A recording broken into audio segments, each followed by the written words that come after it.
Well, it's a wonderful Wednesday. Good morning and welcome to Cincy Lifestyle. Mona, good morning. Good morning to you, Clyde. So glad to be here. It's a beautiful morning, even though it's cloudy. Mona, I'm glad to see you. I'm just glad to see you. It's a blessing to see you. You have no idea how much of a blessing that is, Clyde. Oh, yes, I do. Mona, for you and the folks at home, you know, of course, everybody's been now focused on the vaccine and the rollout of the vaccine to help us deal with the coronavirus. And the New York Times has put out a chart, an infographic on kind of a vaccine schedule. It asks you your occupation, your age, where you live, and what potential pre-existing health conditions you might have. And we were talking about that in the office. That sparked quite the lively debate, because once you fill in all of those questions and look at where you are, a lot of people are thinking, well, hey, what's going to happen to me? I mean, this is a debate between boomers and millennials, right? So yes. Yeah, exactly. So it turns out I looked at my own particular information. I'm in line behind 118.5 million people. When it comes to Ohio, I'm behind 4.8 million people who are at risk in this state. And in Hamilton County, I'm behind 340,600 other folks. There are 340,000 folks, Mona, who are ahead of me in line. Did you get Clyde. Did you get to assess I did. yours? I went through it. Yes, I did. And I was in Ohio. I was behind 10 million people. And you know what? I found that if if I put in high blood pressure, because I'm not sure if high blood pressure is one of those pre-existing conditions or not. So I put in high blood pressure. I have an pre-existing condition. And then I was much higher in the line. But if I don't put in high blood pressure as a pre-existing condition and put in no pre-existing condition, then I am like, 7 from the bottom. 7 from the bottom. And I'm like, really? Really? And I think I'm kind of missing it because I'm 62 and not 65. But I don't know. That really it really mattered. Plus, Clyde, my question was, am I an essential worker? Well, and I think I decided, no, I am not. So we're taking a vote I'm here. 7 from. We're taking a vote here in the studio right now, Mona. So as it stands now, you're a little bit higher in the pecking order. But I do want to tell you that the millennials in our office, boy, they were not exactly happy. And we did this socially distanced, of course. But they were not exactly happy. In fact, Swimbo, she who must be obeyed and who runs our show, said, "This is great. We'll definitely have reached herd immunity by the time I get my vaccine." So That's right. That's right. Well, we're sending out lots of blessings for those who are getting their vaccine, sure. and those who may already have COVID, and those who are waiting, or the families of those who may be suffering. We just send out blessings to you, God's blessings to you, and hope that those who are healthy right now can maybe want to take the test and see where they are in line. Yes, indeed. Clearly, of course, we are in a season of change right now. And here's a fascinating, Mona, personal transformation change. 5 years ago, a local chef put away his knives, pots, and pans to pursue a new creative passion, custom furniture. Now he has a new shop with an eye towards helping the community. And we've just got to talk to the man himself, David Bach. David, thank you so much for talking to us this morning. Morning, Clyde. Thank you. Yes, indeed. David, we had a lot of fun before the show. We're going to see if we can translate some of that into this conversation. So tell us a little bit, first of all, as we start, about your culinary career. So I started cooking in a scratch kitchen during college back when I was 19 years old, and kind of fell in love with that. Transferred over to culinary school and worked my way up through the ranks of Cincinnati's fine dining restaurants. So you obviously invested a lot of energy and effort into that. When did it hit you to make the leap from food to furniture, and how big a leap was that exactly? It was definitely a big leap for me because working in a kitchen was all I had ever known at that point. But I was looking more toward the future for myself and seeing a transition out of the kitchen as one of the best possible ways for me to live, I guess, the rest of my life on my own terms. Kitchen's been great, but I think I did my time and I was ready to transition out. Needed a new challenge. So you just opened up Findlay West Furniture. Can you tell us a little bit about that business and why you think now is the right time to open? Sure. So we came up with Findlay West Furniture a few years ago. It started as a seed of just a residential furniture line, and it's something that I've kind of been wanting to push forward when the COVID pandemic hit this year, and we realized people were focusing more work on their homes. We kind of put it into gear, started working on branding, started working on some designs, and really wanted to incorporate ourselves with the community that's, you know, brought us up and made us what we are. And made part of our mission to be able to give back to them. So we've made that part of our business plan to give a portion of our profits to La Soup, which I'm sure many of your viewers are aware of, up in Walnut Hills, who is directly, you know, responsible for hundreds of thousands of meals that are distributed throughout the Cincinnati area every year. Sure. Just a little bit of time left, but so here's a chance for you to market. So what makes your furniture unique? So we source everything from Ohio. Our mill is up in Millersburg, Ohio. We get it shipped right here. All the metal fabrication is done here in the West End, about 2 blocks away from our shop. And we employ people who went to DAP, who live in Cincinnati, and we try to keep as much local in our community so that our carbon footprint and our dollars stay right here in this community. Okay, all right. So let's get let's try it in English, David. Let's get people connected to Cincinnati Wood Collaborative. How do they do that? Sure, you can find us online at CincinnatiWoodCollaborative.com or FindlayWestFurniture.com. We're also on Facebook and Instagram. All right, David Bach, thank you so much for talking to us and best of wishes. Thank you, Clyde. Have a good one. You too. Mona?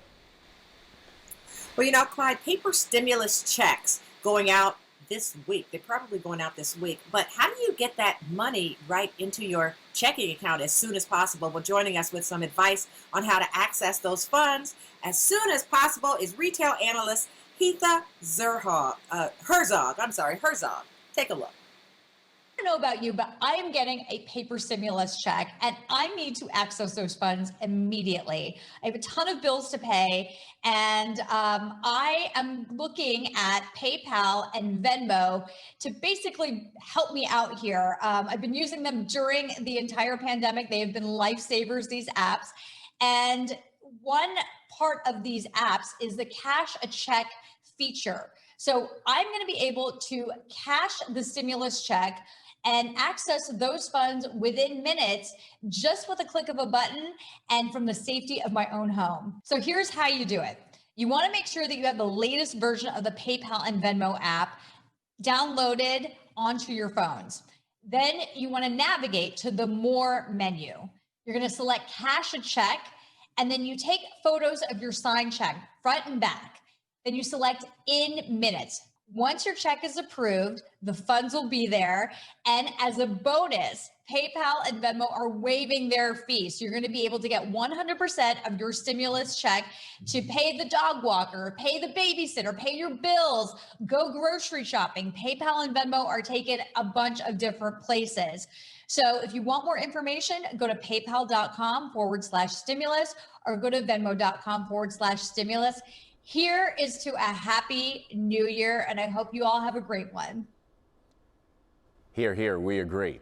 So imagine being able to watch a diverse, inspiring lineup of award-winning indie films from the comfort of your own home. Well, this year, You can do that thanks to the 32nd Annual Mayerson JCC Jewish and Israeli Film Festival.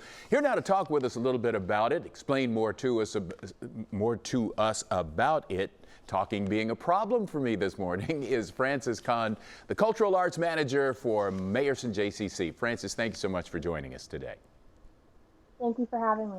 Oh, okay, so tell us a little bit about how the film festival got started in the first place. So the film festival started over 30 years ago, as you mentioned. It began as a volunteer-run program out of the Jewish Federation of Cincinnati. And about 10 years ago, a little over 10 years ago, it became a program of the Mayerson JCC, and it's been growing strong ever since. And this year it's going virtual. Tell us what that experience is going to be like. Yes, so it's a new experience for us as a JCC putting on this program, and for all of the audience as patrons.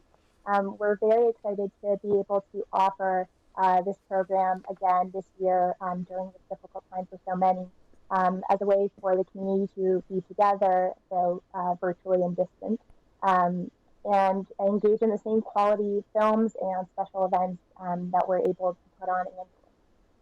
Okay, so can you tell us a little bit about some of the films that are included this year? Yes, so we have, like you said, a diverse lineup. There's a lot of different subject matter that's touched on in the lineup.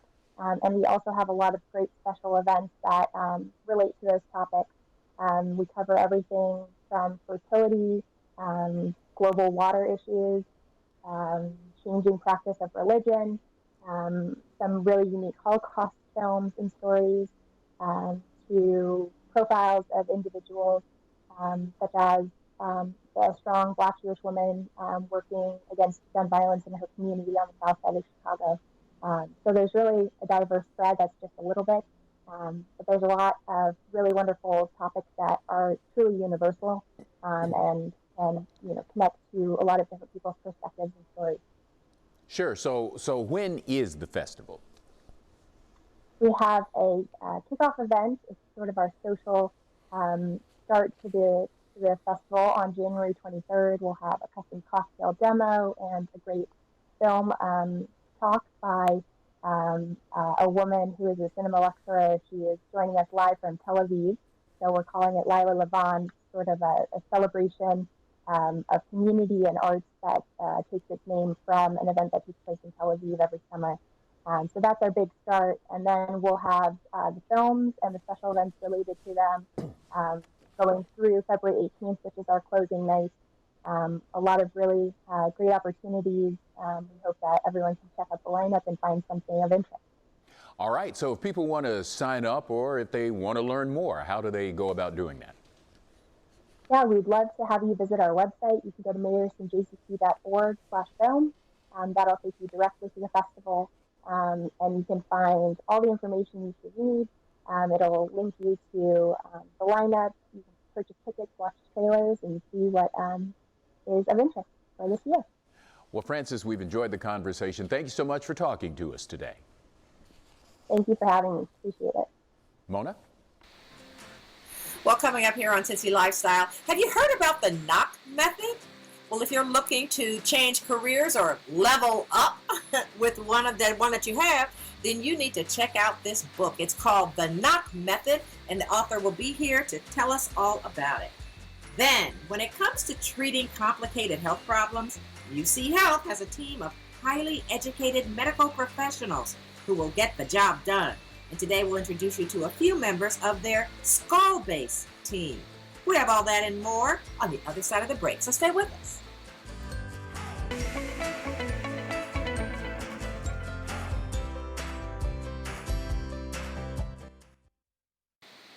Well, welcome back. Well, do you find yourself dreaming about a promotion or even switching careers altogether? Well, there's one woman who wants to help you build meaningful connections to achieve your career goals. And I want to welcome Rebecca Otis Leader, and she is an author. And I thank you so much, Rebecca, for joining us today. Thank you. I'm so excited to be here. Absolutely. All right. So first, you've had such a dynamic career yourself. So tell us a little bit about that. Sure. I went to the University of Texas at Austin, hook 'em horns. I was in the business school, the McCombs School of Business, and studied marketing. And I started my career in government technology, where I tweeted for the state of Texas and developed the very first social media policies for the state. While I was there, my creative side took over, and I built a blog on the side and was able to learn how to promote a website, how to write online for a digital audience, and how to create an online and in-person community around it. And when that creative side took over, I decided to start a company to help local small businesses, nonprofits, and startups with their marketing. I felt that there was an opportunity to help smaller businesses with smaller budgets. And being an entrepreneur was very challenging, but also so rewarding. And eventually I moved to Chicago, where I continued my marketing career working for small agencies. But I felt that I wanted to learn more about the industry and make a bigger impact. So I made a career transition from a company of about 14 employees to a global technology company of about 40,000 at the time, where I still work today. And that was a significant career change. And over all of these changes and these experiences as a business owner, as a writer, as a creative, and as someone developing a career within a large global company, I felt that I could do more. And I've been fortunate to mentor young professionals and developing professionals, and I'm hoping to bring insights and build confidence and education through the program and the project that I've been working on over the last several years. You got a ton of experience, Rebecca. So tell me, how did you turn that experience into the knock method? Yes. So when I was a blogger, I was fortunate to be I was actually on the receiving end of media companies who were reaching out to me to promote their products or services to my audience.